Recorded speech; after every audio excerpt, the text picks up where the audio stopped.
दोस्तों अभी फ़िलहाल में मैं एक ड्राई क्लीनर की दुकान पर गया और मुझे अपने कुछ कपड़े ड्राई क्लीन कराने के लिए देने थे। मैंने उसको कपड़े दिए और पूछा कितने दिन में दे दोगे। उसने कहा 3 से 4 दिन में दे दूंगा और बहुत बढ़िया ड्राई क्लीन होगी। मैंने उसकी तरफ देखा, पूछा कितने दिन हो गए आपको दुकान खोले हुए। कहने लगा अभी 15-20 दिन ही हुए हैं। मैंने कहा कितना इन्वेस्टमेंट किया है। कहने लगा 8 से 10 लाख रुपए लग गए।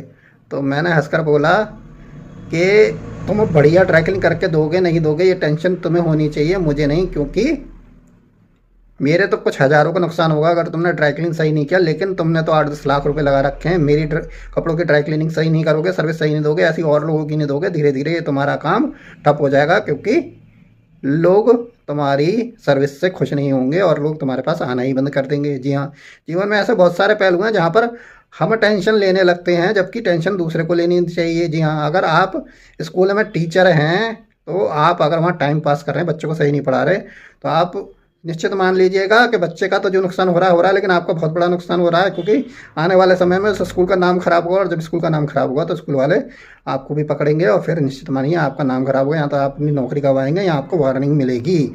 और यहीं यहाँ कहीं आप डॉक्टर हैं तो अगर आप पेशेंट को सही से नहीं देख रहे, उसको डायग्नोज नहीं कर पा रहे, इलाज सही नहीं कर पा रहे, तो उसके तो 500-600 रुपये कंसल्टेंसी फीस का नुकसान होगा। लेकिन धीरे धीरे क्लाइंट आपसे कटने लगेंगे और आपका डॉक्टरी का पेशा ठप हो जाएगा। इसलिए अपने काम को फोकस होकर करिए, तरीके से करिए। और दूसरी बात ये है कि इतना बढ़िया काम करिए, चाहे आपके फीस, जी हाँ, आपकी फीस किसी भी काम में हो, चाहे वो ड्राई क्लीन हो, चाहे डॉक्टरी हो, चाहे कुछ और पेशा हो, फीस से ज़्यादा हो, लेकिन लोगों को सर्विस ऐसी मिले कि उनकी मजबूरी बन जाए और वो फिर आपके पास ही आए। उनको ये चिंता ना रहे कि पैसा ज़्यादा देना पड़ेगा।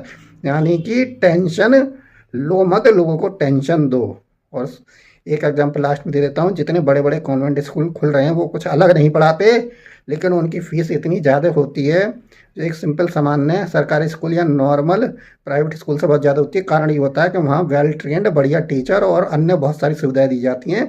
इसलिए लोगों की मजबूरी बन गई कि वो अपने बच्चों का एडमिशन वहाँ करवाते हैं। मेरी ये बातें आपको कैसी लगी कृपया मुझे कमेंट बॉक्स में ज़रूर बताइएगा।